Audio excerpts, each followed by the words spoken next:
উপস্থিত সবাইকে আমার সশ্রদ্ধ জয়গুরু। এই নাটমণ্ডপে দাঁড়িয়ে কথা বলা সোজা না, কারণ আমি যেটুকু ঠাকুরের কাজের স্টাইল আমি শেখার চেষ্টা করি, এখানে যেরকম কাজ হয় আমি কলমুজে একটু নকল করি। এইটুকু আমি সোজা কথা যেটা আমি বলতে গেলে, কারণ এখানে যেরকম আঞ্চলিক একটা সৎসঙ্গ হয়, আমি কলমুজিটা ছিল না, আমি শুরু করেছি। এখানে রবিবারের সৎসঙ্গের লোক হয়, কলমুজি হয় না, আমি সিসি দাদাকে বলেছি এরকম একটা আমাকে একটা আমার বুদ্ধি শিখিয়ে দিন কী করে এটা করা যায়। কারণ এখানে কুমুদদা, এখানে সজল পালদা, এখানে সজল দাস মহাশয়, তারপরে চম্পক দত্তদা, এরা সবাই এমনভাবে সবসময় বাবাই একটা কথা বলে যে আমরা কোনো কাজ করার আগে প্রথম আমরা কাজের স্বপ্ন দেখি, তারপরে কি করি এই কাজটা নিয়ে ছবি আঁকি, তারপর প্ল্যান করি, তারপরে এটা মেটেরিয়ালাইজ করি। আমি চম্পকদাকে প্রায় দেখি ওই তখন মুখুজ্জিমা কেন্দ্র ডিপি ওয়ার্স থেকে শুরু করে সবসময় মানুষটা করে বসে বসে এগুলো প্ল্যান করে। আমি যেমন ফাঁকা মানুষ ছিলাম, ইষ্ট কাজ করি, চম্পকদা তো অনেক কিছু ছেড়ে এসে ঠাকুরের কাজ করে। কারণ একটা ঠাকুরের কথা বলছেন, বুকের জিনিস সামনে রেখে ত্যাগ করাকেই ত্যাগ বলে। আমার আজকে দুর্ভিক্ষ খাওয়া নেই, এটাকে কিন্তু উপবাস বলে না। তো আমি তো আমার কিছুই ছিল না, একটা কাজ পেয়েছি ঠাকুরের কাজ। চম্পকদার তো অনেক কাজ ছিল, এই জন্য আমার মজা লাগে এখানে এসে, কিন্তু আসলে সময় সুযোগ হয় না, যে আসতে পারি না। আজকে যে কীর্তনটা করলেন আমার সুদীপদা বোধহয়, ওই কীর্তনটা পূজ্যবাদ দাদার কথা আজকে মনে পড়ছে আমার। দাদা বলছিল নাই সারা সিলেটি, এটাকে সিলেটিতে কীর্তন করতো, তা আমি এটাকে কীর্তন করেছিলাম, ভিঙ্কিটাকে এডিট করে দিয়েছিলেন। খানুর কথা আর কি হুনু পরানোর ঠাকুরে ডাকসন নিজেরে, খানুর কথা আর কি হুনু পরানোর ঠাকুরে ডাকসন নিজেরে। তারপরে আমার চোখে বাড়ি ধরে এটাকে দাদা কি বলেছেন, সকুর তাকি পানি বাই ও বেন্দানি যে তাই নরে গায়। এটা দাদার কথা একটু মনে পড়ছিল আজকে। তো পূজনীয় মা আমাকে একদিন একটা কথা বলছিলেন, আমি তো খুব ভাবতাম আমি খুব বড় মাপের ওয়ার্কার হয়ে গেছি, কিন্তু মা বলছিলেন আমাকে, মমতাকে ডেকে, তুই তোরা যে এত লম্বা লম্বা কথা বলিস, তোদের ইষ্টবৃত্তি হয় কিনা জানিস? বলে তোদের ইষ্টবৃত্তিটা হয় কিনা সেটা কি জানিস?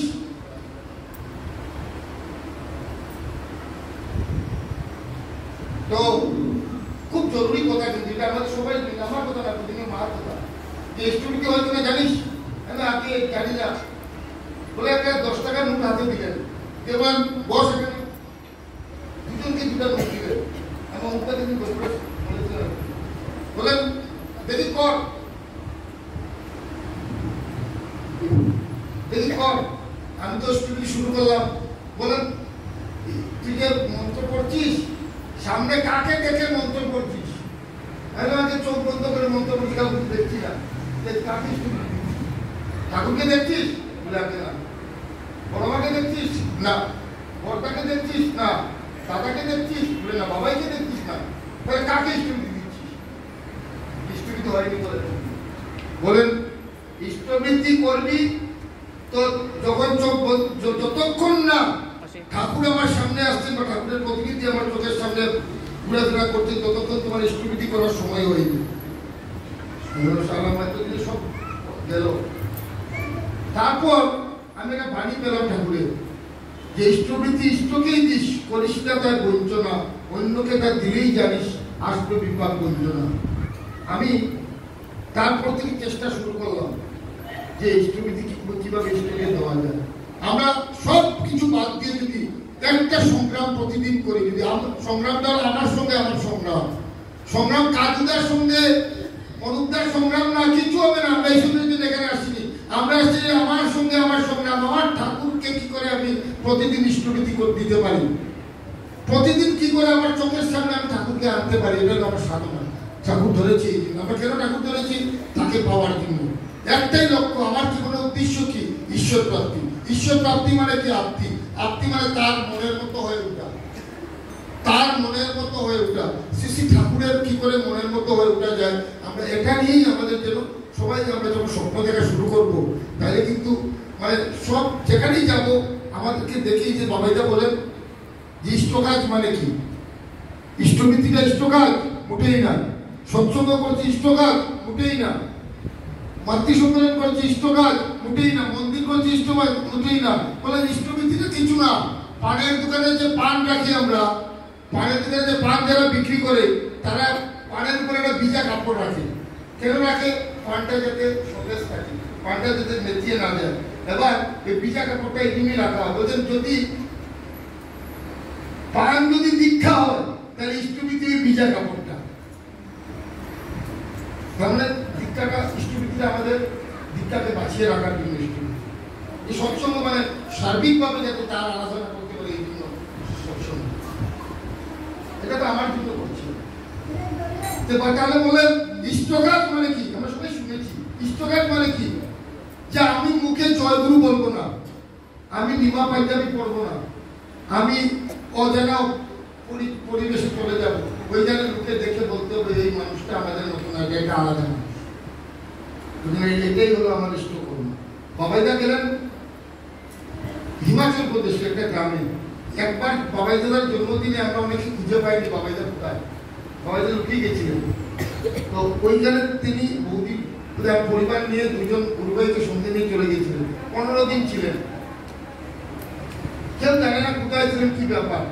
তখন প্রায় 2 বছর পর উড়িষ্যার এক গুরুভাই কর্মসূত্রে ওই পিনপুরে গেছেন, পোস্টিং হয়েছে। বাবাইদাকে বলছেন যে ফিলান্থ্রপিতে খুঁজে এই পিনপুরে কোনো গুরুভাই পেলাম না, একটা জায়গায় যাচ্ছি।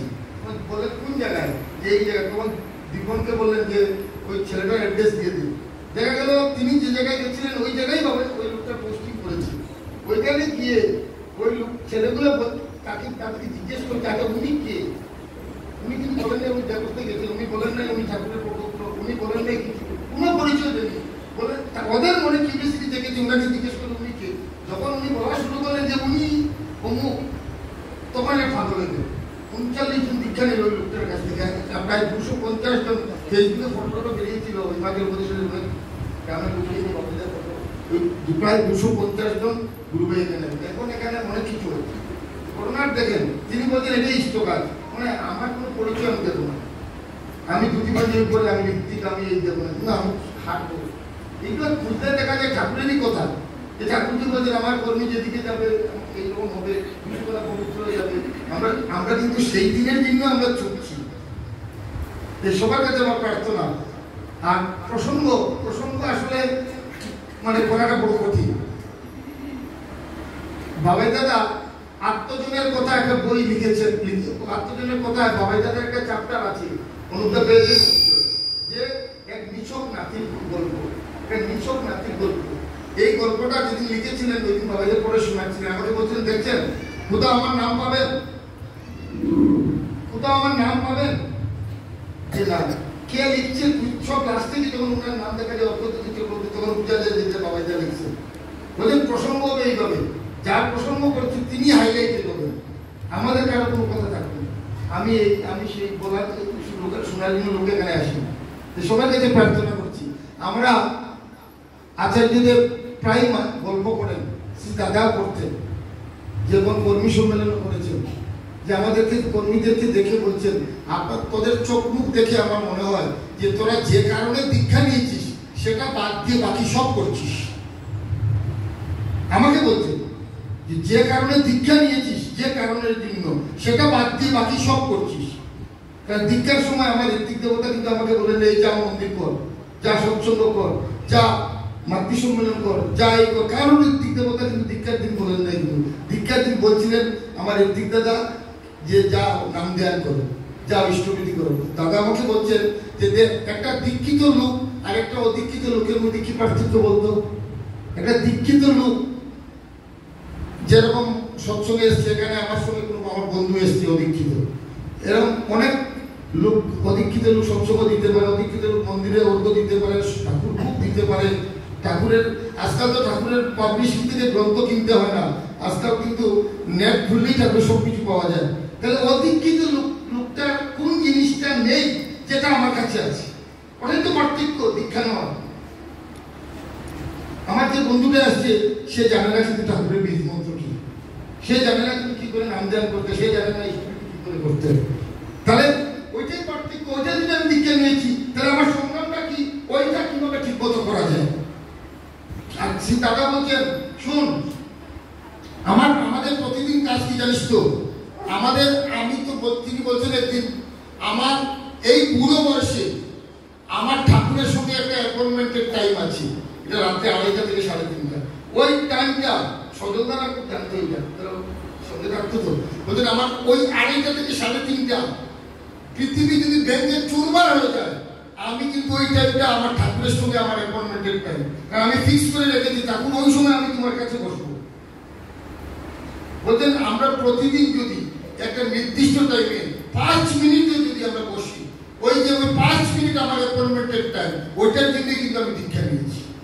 আমি দীক্ষা নিচ্ছি আমার সঠিকভাবে যাতে ইষ্টবৃত্তিটা করতে পারি, আমি দীক্ষা নিচ্ছি সঠিকভাবে যাতে ইষ্টবৃত্তিটা তার কাছে বুঝতে পারে, আমার সেটা তিনি পেতে পারেন। আমরা অনেক সময় ইষ্টবৃত্তি করবো সকালবেলা উঠে অনেক সময় দেখিয়ে হয়, আমারও হয় প্রায়, যেমন আমার ট্রেনের টাইম হয়ে গেছে, আমি দেরিতে ঘুম থেকে উঠেছি। এখন ট্রেনের টাইম হচ্ছে, আমি হাত বাথরুমে যেতে যেতে মাকে বলছি মা চাটা বানাও, আমি ইষ্টবৃত্তিটা করি। তার মানে এই যে ইষ্টবৃত্তিটা করলাম, সেদিন কি আমার ঠাকুর আমার ইষ্টবৃত্তি নিলেন? হ্যাঁ, না করার থেকে ঢের ভালো। কারণ শ্রী বড়দা ঠাকুরকে সবাই বলছে এই যে ঠাকুর শত শত লোক ইষ্টবৃত্তি করছে, অনেকেরই তো ইষ্টবৃত্তি হচ্ছে না, কারণ বেশিরভাগ লোকই ইষ্টবৃত্তি সূর্য ওঠার পরে করছে, দেরিতে করছে। ঠাকুর চিন্তায় পড়ে গেলেন যে কি বিষয়, কি বলছে এরা সবাই। হঠাৎ বড়দা আসতেই বড়দাকে জিজ্ঞেস করলেন এই বড় কুকা এরা কি বলছিলেন? বড়দাকে বললেন না করার থেকে ঢের ভালো। বড়দা কিন্তু বললেন না করার থেকে ঢের ভালো। তো এই জন্য আমরা এই ইষ্টবৃত্তিটাকে কিভাবে সঠিকভাবে করা যায়। একদিন আমাকে বাবাইদারা মজা করে বলছেন, আচ্ছা আপনি যে নাম করেন, ধ্যানের সময় যে জব করেন, আপনি গাড়ি চালাতে চালাতে বলছেন আপনি কত স্পিডে করেন? এই তো করি বলে শুনেন, এই ধরনের একটা রেল লাইন, এই রেল লাইন দিয়ে একটা ছাগল যাচ্ছে, একটা ট্রলি মোটর ট্রলি আসছে, যদি ছাগলটা উপর দিয়ে চলে যায় ছাগলটা মানে মরে যাবে, বা না এটা মহিষ যদি ওইদিকে যেতে থাকে ট্রলিটা যায়, ট্রলিটা উঠে যাবে। আর একটা রাজধানী এক্সপ্রেস যদি একটা রাস্তা দিয়ে যায় আর ওই রাস্তা যদি হাতি পড়ে, তাহলে কি হাতিটা ট্রেন উল্টে দেবে না হাতি মরে যাবে? তাহলে কেন জিনিসটা যে রাজধানী এক্সপ্রেসের যত স্পিড, সেই স্পিড সামনে কোনো জিনিসকে মানে সবাইকে চুরমার করে দেবে। আর ট্রলির যে স্পিড সেটা গিয়ে ছোট মহিষ পড়লেও সেটা মানে গাড়ি উঠতে যায়। বলে আপনি যদি নাম খুব স্পিডে করেন, অনেক সময় আমরা নাম করতে গিয়ে অনেকেই বলি, আমরা ডিপি ওয়ার্কে গিয়ে আমরা শুনেছি অনেকের কাছে যে নাম করতে করার বলি তারা অনেক চিন্তা হয়ে অনেক কিছু হয়ে যাবে। বলছেন চিন্তা হয়তো কেন, আমার স্পিড যদি ওরকম হাই ফাই থাকে, রাজধানী এক্সপ্রেসের মতো যদি স্পিড দিয়ে আমি নাম করি, তাহলে আমার মাথায় কোনো সময় কোনো কিছু স্থান পাইত না। আমরা কিন্তু ডিপি ওয়ার্কস যে করতেছি না, আসল কাজ কিন্তু আমরা এখন এই সাধন ভজন কিভাবে আমার ইষ্টবৃত্তিটা ঠিক মতো করতে পারি, সবাই কিভাবে ইষ্টবৃত্তি ঠিক মতো করতে পারে, সবাই কিভাবে নাম ধ্যানটা ঠিক মতো করতে পারে, ঠাকুরের 2টা বাণী হইল যাতে প্রতিদিন আমরা পড়তে পারি, আর একটু সময় যাতে ঠাকুরের কাছে আমরা বলতে পারি। আমরা কিন্তু ওইটাই ডিপি ওয়ার্ক, ওইটাই আমাদের সংগ্রাম, ওটাই আমাদের সংগ্রাম। আচার্যদেবের নির্দেশ মতো গোবিন্দ দাদা আমরা মাঝে মাঝে এই ডিপি ওয়ার্ক এই মুহূর্তে একটা ফেসবুক একটা স্টাইল, যে কাজটা যাতে আমরা সুচারুভাবে আমরা এগোতে পারি, এই জন্যই তিনি আমাদেরকে রাস্তা দেখাই দেন। কিন্তু আসল কাজ কিন্তু যদি আমার ব্যক্তিগত সাধনা যদি ঠিক না থাকে, তাহলে কিন্তু আমি সব কিছুই করে দিই। আমি এমন কিন্তু আমাদের আসামের চিফ মিনিস্টার যখন জাতীয় দীক্ষা মানে দিচ্ছিলাম, তারপরে আমি প্রায় বলতাম দাদা নাম পর্যন্ত নাম করে দিয়েছে। একদিন বাবাইদের সঙ্গে গেছেন যেমন খালিদা তারা মেডিটেশন করার কথা তখন বললেন কি জানেন তো খালিদা যেটা ওইটা খালিদার কথা আমার হতেই খালিদা আপনারা দিচ্ছেন, আমি বুঝি তারা কিন্তু আপনারা এটা করলে কি তাও জানেন তো যে তখন বললেন যে মেডিটেশন যদি এই ধ্যানটা যদি প্রত্যেকটা মানুষ যদি আমরা প্রতিদিন যদি কিছুক্ষণ সময় ধ্যান করি যদি এমন তো তারা বুঝেছেন বাবাইদা যে তাহলে কি জানেন তো মন্থন করলে যেমন ননি উদয় হয়, আমরা একটা মানে দুধ থেকে ননি বাইর হয় ওইখান থেকে যেরকম আমরা মন্থন করে ননিটা বাইর করি করতে করতে করতে করতে ওই যে যেগুলো ছাপড়া যেটা সব ফুটি যায় ছাপড়ার মধ্যে আর ওইটা একটা সবুজ জলের মতো হয়ে যায়। ঠিক আমরা যত নাম ধ্যান করুন তত আমার যত ডেফিসিয়েন্সিস আছে, আমার যত গলতি আছে, আমার যত ইনএফিসিয়েন্সি আছে, আমার মনে হয় এই প্রত্যেকটা জিনিস আমার আমি দেবাঞ্জনের সঙ্গে হয়তো তর্ক করে নিছি একটা সবসময় ইয়া, কিন্তু যদি আমি সকালবেলা যদি আমার এই অ্যাপয়েন্টমেন্টের সময়টা ঠিক থাকে তাহলে কিন্তু আমার এটা আমার মনে হয় কিন্তু ধরা পড়তেই লাগবে যে আমি দেবাঞ্জনের সঙ্গে ঠিক করছি না, আমি দেবাঞ্জনকে ফোন করতে করবো যদি ভাই সবাইকে আমার একটা বলি যদি আমি নামটা ঠিক মতো করি আনলিমিটা ঠিক না করি তাহলে কিন্তু করতে করতে সেটা করতে হবে ছেলে। দেখুন এইভাবে আচ্ছা বাবাইদা আমাদেরকে হাতে করে শিখাইতেছেন কিভাবে ঠাকুরকে ধরতে হবে, কিভাবে ঠাকুরের হইয়ে উঠতে হবে, আসল কাজ কিভাবে তার হইয়ে উঠা, কিভাবে কি করলে কি করতে পারলে আমরা যে প্রতিদিন সেইটুকু যদি আমরা টুকটুক করে যদি করতে থাকি তাইলে দেখবেন আমরা এক একটা ঠাকুরকে বেশি দিন থাকতে হবে। ঠাকুর তো চাইছেন কি দা একমাত্র পৃথিবীতে একমাত্র ঈশ্বর শ্রী ঠাকুর অনুকূল চন্দ্র যে আইসুন আইয়া কইছেন তোমার ঠাকুরত্ব না থাকলে কেউ তোমার কেন ধরনের ঠাকুর না বাকি দিলে পেতে পেতা আমার ঠাকুরত্ব থাকে না, আমি ঠাকুর হওয়ার জন্য ঠাকুর করছি শিষ্য থাকার জন্য না। তাই আমি আমার ঠাকুরত্বটাকে কিভাবে আমি জাগাইতাম, আমার ঠাকুরত্ব আমি যদি এখানে কথা কইয়া ভাবি যদি আমার কাছে বাবাই দাদা ঠাকুর আসুন বাবাই দাদা আসুন তাহলে আমি বাবাই দাদার সামনে দেবর গেলে যেরকম কথা করি আমি এখানে দাঁড়িয়ে এরকম কথা করি, আর যদি আমি ওইখানে যেটা কথা কই কেন কইলে তখন আমি জানি যেখানে টাইম নাই আমি ফাঁকা নাটক করি দাঁড়িয়ে আমি সেটা শুনি। এই জন্য আমার মানে আমি মনে হয় যে আমি ঠাকুরকে শুকরিয়া আদায় করি, আমি গুরু ভাইয়ের কাছে ওই উদ্ধারী বা এই যে যারা আসে সবাই শুকরিয়া আদায় করি। আমার মধ্যে একটা ছাগল, আমার ফিজিক্সের টিচার ক্লাস 11-এ প্রথম ভর্তি হওয়ার পরে আমি গ্রামের হাই স্কুল থেকে রামকৃষ্ণ বিদ্যাপীঠে ভর্তি হয়েছি। আমার ফিজিক্সের টিচার আমার বলছে বাবা জানো নি কিনা যে অপদার্থ যে একটা পদার্থ ওটা বুঝে গেলে কিন্তু ফিজিক্স করতেন বলছি অপদার্থটাও যে একটা পদার্থ, আর আমার মনে হয় যেটা সত্যগত আমার মতো অপদার্থ যে একটা পদার্থ এটা সত্যগত বুঝতে হবে, এটা এই অপদার্থের যে দাম আছে সৎসঙ্গ এটাই এই সত্য। তাই আমরা যাতে একটু পদার্থ রাখার ধারণা করার লগে যাতে আমরা একটা যাতে মহাপুরুষ না করি যে নিজে না বানাইলে কিন্তু প্রবলেম হয়ে যাবে পিছনটা বলি যে আমি কিতা আসতাম আমার যদি আর সেকেন্ড যদি নাই করি না। আর করিমগঞ্জের ছেলেরা মানুষ আমার কুটুর কুটুর আসতো মানে কি জানতো দালাল একটা সিনেমা হয়েছিল, ওই সিনেমার গান ছিল কুটুর কুটুর কুটুর কুটুর, যারা পুরোনো মানুষ তারা বুঝতে পারবো আমার আমি দালালি করতাম এলে আমার কুটুর কুটুর আসতে হবে। হ্যাঁ ওই ছেলেগুলো যখন আমার এই আমার ভাই তুই আমার ছেলের দিকে দিই এর চেয়ে বড় ঠাকুরের শক্তি আমি যে কোনো একটা এখানে নাম বলতে হবে যে কোনো একটা আমাদের একটা প্রতিষ্ঠানে যেখানে যে প্রতিষ্ঠানে মাছ মাংস খাওয়া হয়, আমি কালী পূজার সময় আমরা তো বদমাসি করতাম তো মদও খাইতাম তো মাংস ওই ওখানের যিনি দায়িত্বে আসবেন যে মাংস নিতাম তারা খাম কাজ করতাম আমরা।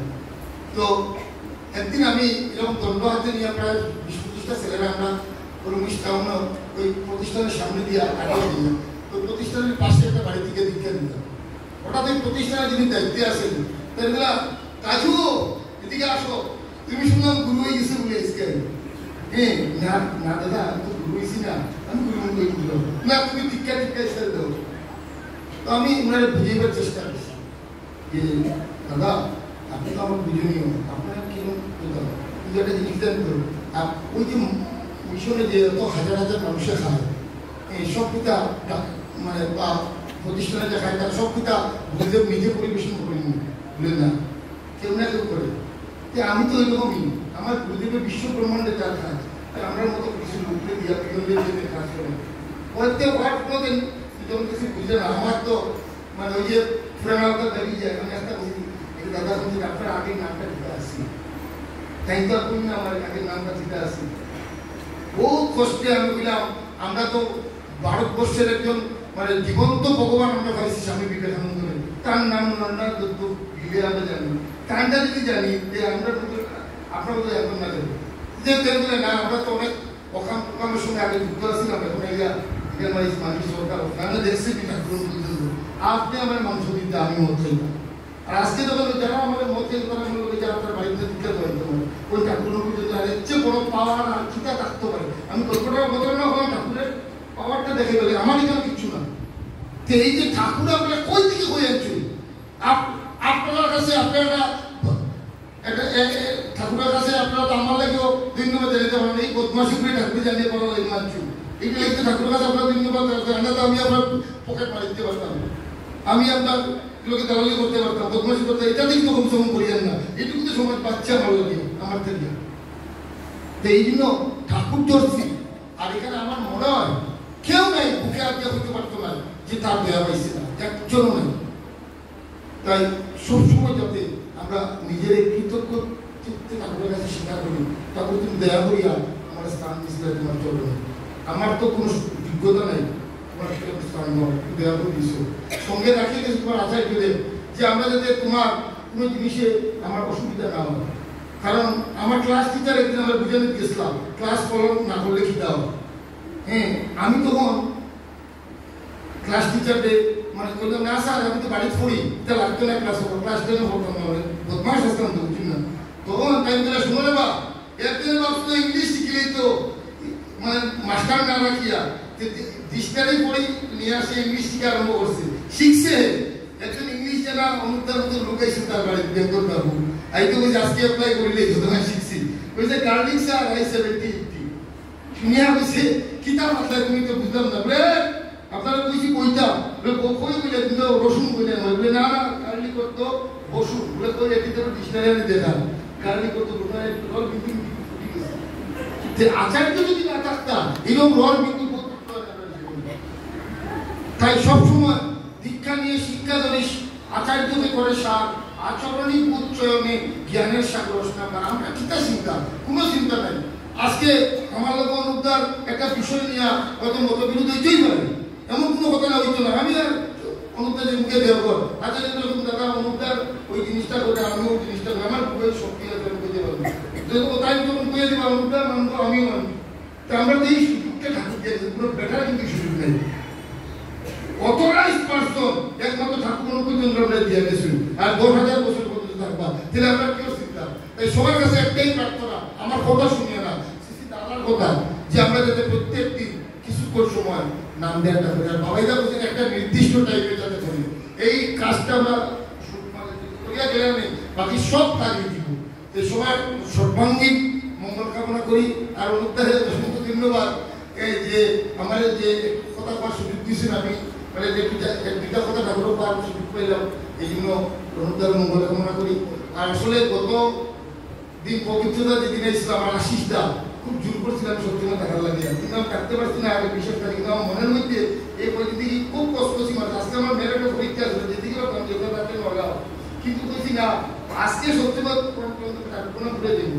আমি ঠাকুরকে কি করবো মনে করবো, ঠাকুর আমার সঙ্গে সবসময় আসছে, যদি ঠাকুরকে ঠিক মতো রাখি, ঠাকুর আমাদের প্রার্থনা করতে লাগে না, ঠাকুর আমার ট্রেন ধরাই দো, ঠাকুর আমার ক্যান্সার ভালো করে দো। বাবাই দাই বলতেছেন জানেন আমি তো ডাক্তার দেখাইতে পারছি, 2.5 বছর থেকে আমার কোনো রোগ না শুরু আমি আমার কিছু একটা হয়েছে রোগ না সেই ডাক্তার দেখাইতাম, এরপর খুঁজে পাইছি কিনা বুঝলেন। তাই বলছি আমার মনটা আমার মধ্যে নাই, মনটা আমার মধ্যে নাই, তো এই জন্য আমার শরীরের কোনো রোগ নেই। কেননা মনটাকে যদি আমরা না রাখি আপনার মধ্যে, তাহলে আমার শরীরের মধ্যে কোনো রোগ থাকছে না। আর কার্তিকদার জীবনের শেষ দিন যদি রিটায়ার নিরা ছোট্ট একটা কথা বলতে আমার খুব মনে লাগছে।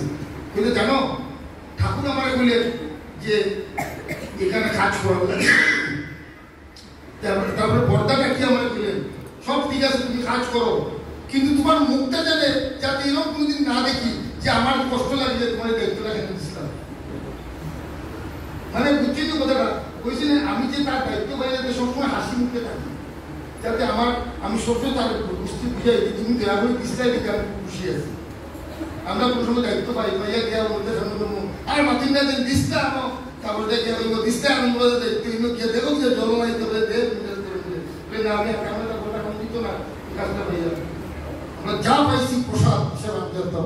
জয় গুরু যদি কোথাও তাকে আমার ভুল